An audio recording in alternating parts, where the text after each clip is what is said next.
بسم اللہ الرحمن الرحیم۔ السلام علیکم ورحمۃ اللہ وبرکاتہ۔ پیارے دوستوں اور عزیز بہنوں، میں ہوں یوسف ملک اور آپ دیکھ رہے ہیں دعوت جنت کا راستہ۔ دوستو، یہ دعوت بھی بڑی عجیب چیز ہے کہ جب تک اس کو سیکھا نہ جائے تب تک اس پر عمل کرنا بڑا مشکل ہوتا ہے۔ اس دین کی محنت کرنا بڑا مشکل ہوتا ہے۔ کبھی کبھی کو آدمی فائدے کے لیے کرتا ہے لیکن نقصان ہو جاتا ہے۔ ہمارے شہر میں ایک علاقے میں میں گیا تو ساتھی بتانے لگے کہ یہاں پہ ہمارے ایک ساتھی ہیں، ایک دوست ہیں جو ابھی نئے شامل ہوئے ہیں، نئے جڑے ہیں دعوت سے۔ تو وہ بیچارے ان پڑھ تھے، جاہل، لیکن بولنے کا اور بات کرنے کا بڑا شوق تھا۔ تو وہ فضائل عمل کی کتاب میں سے 2-3 صفحے زبانی رٹ لیا کرتے، یعنی 2-3 دن کے اندر وہ 2-3 صفحے رٹ لیتے، اور جب ان کی بات رکھی جاتی تو بات رکھنے کے بعد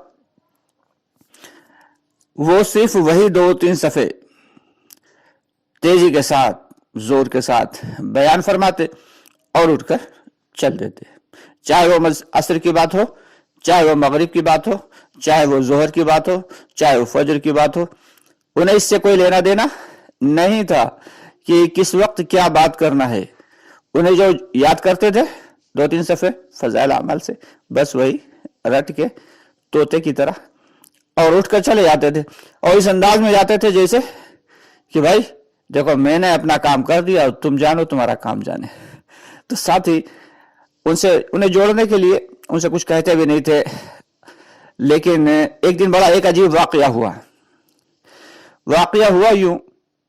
آگے بڑھنے سے پہلے آپ سے گزارش ہے کہ ہماری ویڈیوز کو زیادہ سے زیادہ لائک اور شیئر کر دیا کریں، اور ساتھ ہی ساتھ ہمارے چینل کو اگر ابھی تک آپ نے سبسکرائب نہیں کیا ہے تو اس کو سبسکرائب کر لیں، اور کامنٹس باکس میں اپنی رائے کا اظہار ضرور کریں۔ تو مجھے بتایا گیا کہ انہی کے پڑوس میں، یعنی وہ ساتھی جو رٹ لیا کرتے تھے اور رٹنے کے بعد بات کر کے فوراً اٹھ کے چلے جاتے تھے، ان کے پڑوس میں ایک صاحب رہتے تھے جو کافی باوقار آدمی تھے، لمبے چوڑے سے، اور باوقار آدمی تھے، بیچارے نماز بھی پڑھتے تھے، لیکن یہ ہے کہ کبھی کبھی چھوٹ بھی جاتی تھی۔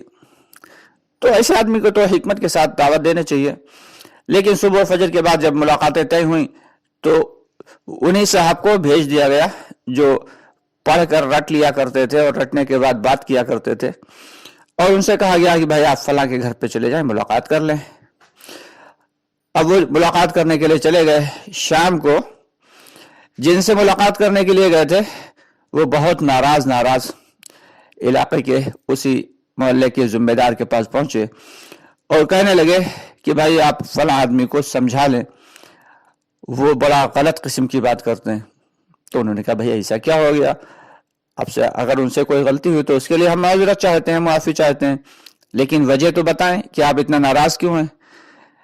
تو وہ بتانے لگے، جو بہت وقار شخصیت تھے اور ان کے پاس ملاقات کے لیے نئے ساتھی گئے تھے، تو وہ بتانے لگے کہ اشراق کے بعد صاحب وہ آئے اور میں اتفاقاً سو رہا تھا، مجھے اٹھایا گیا، میں گیا ملاقات کے لیے، اور جب میں پہنچا تو ان صاحب نے نماز چھوڑنے کی جتنے بھی وعیدیں تھیں، ساری کی ساری وعیدیں مجھے بتانا شروع کر دیں کہ جو شخص نماز چھوڑ دے وہ اس کو دنیا میں اتنے طریقے کا عذاب دیا جائے گا، اور مرتے وقت اتنے قسم کا عذاب دیا جائے گا، اور مرنے کے بعد اتنے قسم کا عذاب دیا جائے گا، قبر میں اتنا عذاب دیا جائے گا۔ اتنی وعیدیں بتا دی، جتنی بھی انہیں یاد تھیں، ساری کی ساری وعیدیں جو فضائل اعمال سے انہوں نے رٹی تھیں، ساری کی ساری وعیدیں ان کو سنا تھی۔ کہنے لگا بتائیے یہ کوئی بات ہے؟ اتفاق کی بات یہ کہ اس دن میری فجر کی نماز بھی قضا ہو گئی تھی اور میں سوتا رہ گیا، اور جیسے اٹھا انہوں نے مجھے نماز چھوڑنے کی اتنی وعیدیں بتائیں کہ میرا دل ان کی طرف سے جو ہے وہ متنفر ہو گیا ہے۔ تو ان صاحب نے، جو ذمہ دار ساتھی تھے، انہوں نے سمجھایا کہ بھائی وہ نئے ساتھی ہیں، ان سے غلطی ہو گئی، آپ جو ہے